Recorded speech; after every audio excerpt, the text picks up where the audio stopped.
आज हम लोग polar representation of a complex number के बारे में पढ़ेंगे और इसके साथ साथ आर्गुमेंट को फाइंड करने के तरीके के बारे में पढ़ेंगे, ठीक है। और कॉम्प्लेक्स नंबर के मॉड्यूलस के बारे में और उसको कैसे रिप्रेजेंट किया जाता है आर्गेंड प्लेन पे, ठीक है, उसको समझने का प्रयास करेंगे। तो हम लोग पहले देख लेते हैं कि polar representation of a complex number होता क्या है। देखिए, हम लोग यहाँ पे जो प्लेन बनाया गया है,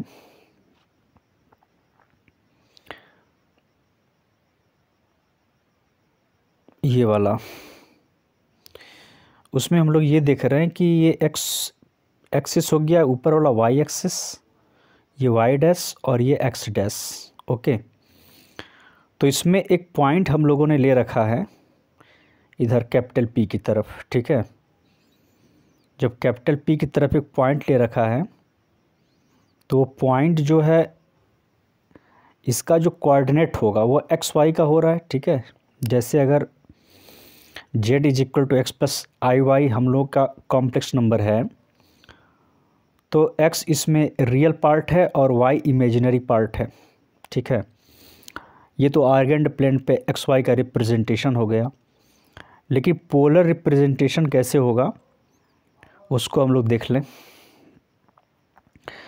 देखिए, तो इसमें अब ये देखें कि जो OP है, ये जो हमारा OP है, P जो पॉइंट है, P पॉइंट से हमारा O का जो डिस्टेंस है या O से P की तरफ का जो डिस्टेंस है, उसी को हम लोग स्मॉल r से रिप्रेजेंट करते हैं और उसको हम लोग लिख सकते हैं मॉड z, ठीक है। कॉम्प्लेक्स नंबर का मॉड्यूलस ही होता है।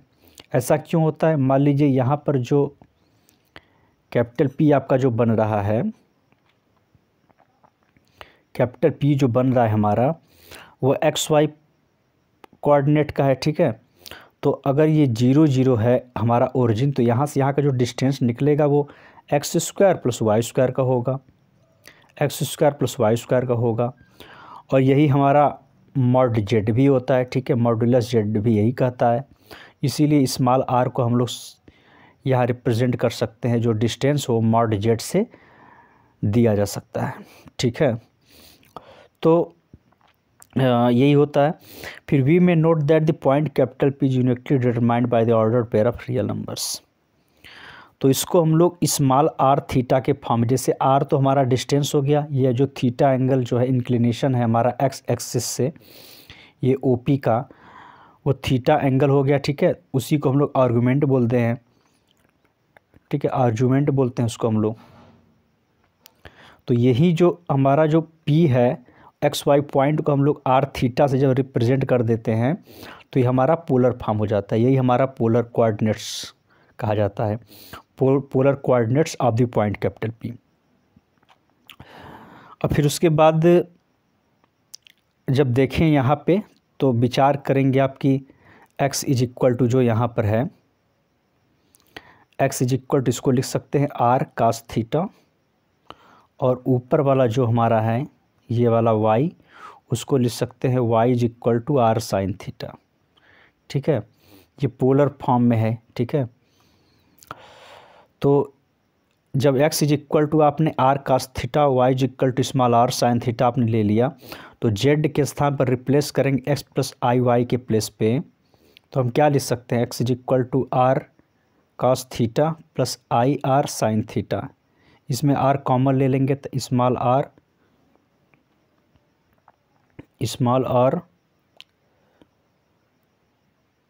cos theta plus i sine theta, small r cos theta plus i sine theta, ठीक है। इस तरीके से उसको हम लोग रिप्रेजेंट करते हैं।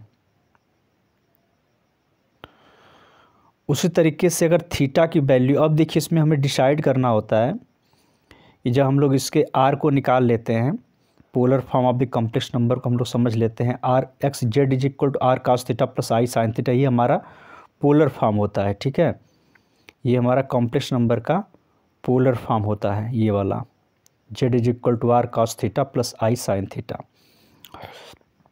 फिर इसके बाद ये जो थीटा होता है इज कॉल्ड द आर्गुमेंट, ठीक है, इसका आर्गुमेंट कहा जाता है। और एम्पलीट्यूड और आर्गूमेंट, ठीक है, of Z which is denoted by ARG। Simply इसको स्मॉल में लिखते हैं ARG, आर्गूमेंट जेड, ठीक है। तो इसका जो इंटरवल होता है, however any other interval of length 2 pi, for example, इसके जो इंटरवल होते हैं वो कुछ इस तरीके से होते हैं। थीटा जो है लाई करता है -पाई से, या तो एक ये बन सकता है हमारा, ठीक है, या एक हमारा ये बन सकता है, या एक इंटरवल हो सकता है -पाई से पाई की तरफ, ठीक है, -पाई से लेकर के पाई के बीच में, ठीक है।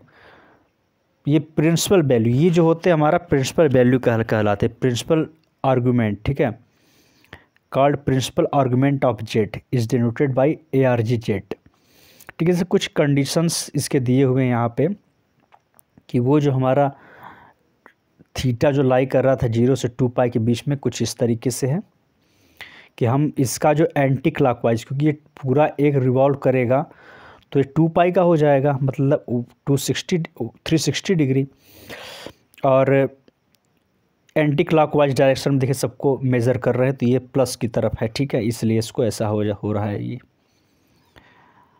अब जब आगे बढ़ेंगे तो एक हमारा जो इंटरवल होता है थीटा -पाई से पाई की तरफ, ठीक है। तो -पाई मतलब यहाँ से अगर आप मेज़र करेंगे क्लॉकवाइज करेंगे तो माइनस हो जाता है, ठीक है। जैसे ये वाला करेंगे तो ये -पाई, यहाँ से -पाई ले सकते हैं, ठीक है।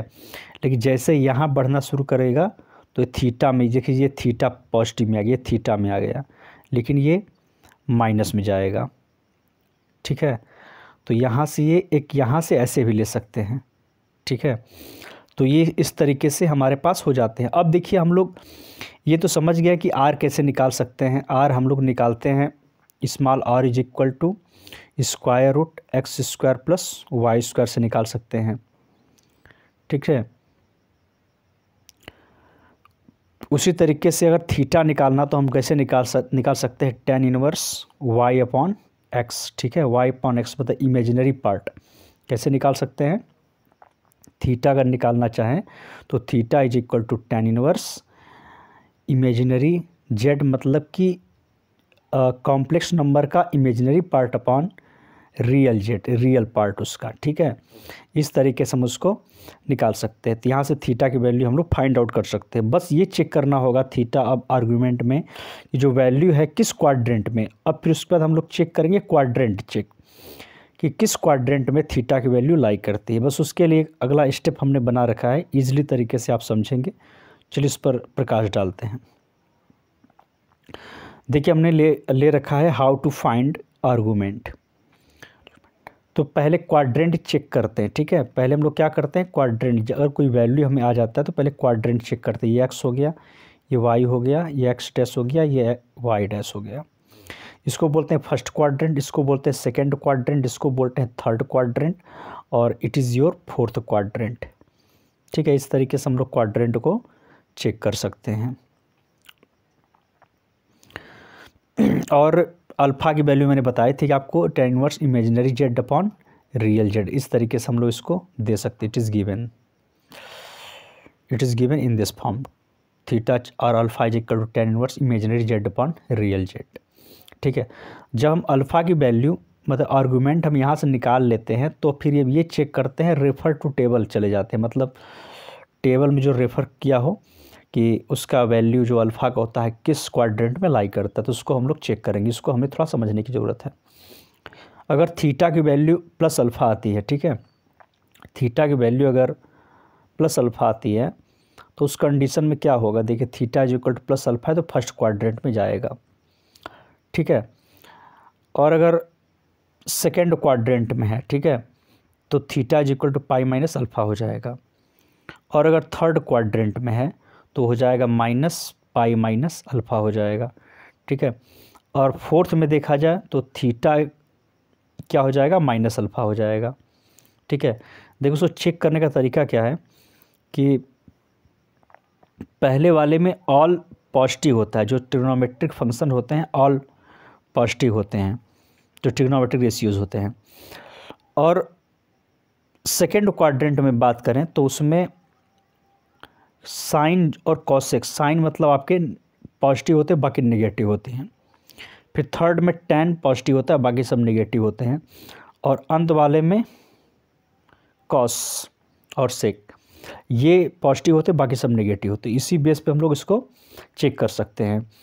और क्वाड्रेंट में बात करें तो एक चीज़ और हम लोग देखते हैं क्वाड्रेंट में कि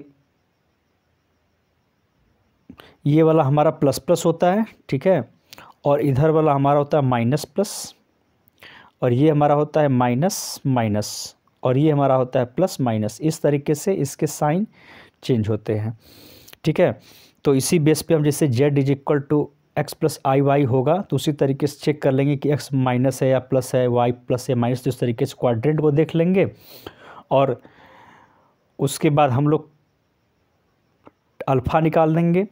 अल्फ़ा मतलब हम लोग निकाल देंगे तो क्या हो जाएगा, alpha is equal to tan inverse imaginary z upon real z कर देंगे, तो इससे अल्फ़ा निकल आएगी।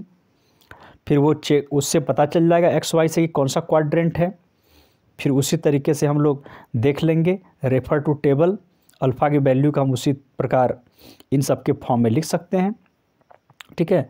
तो एकदम आसान हो जाएगा, इस तरीके से आप करेंगे तो इसके सारे क्वेश्चंस को आप सॉल्व कर देंगे।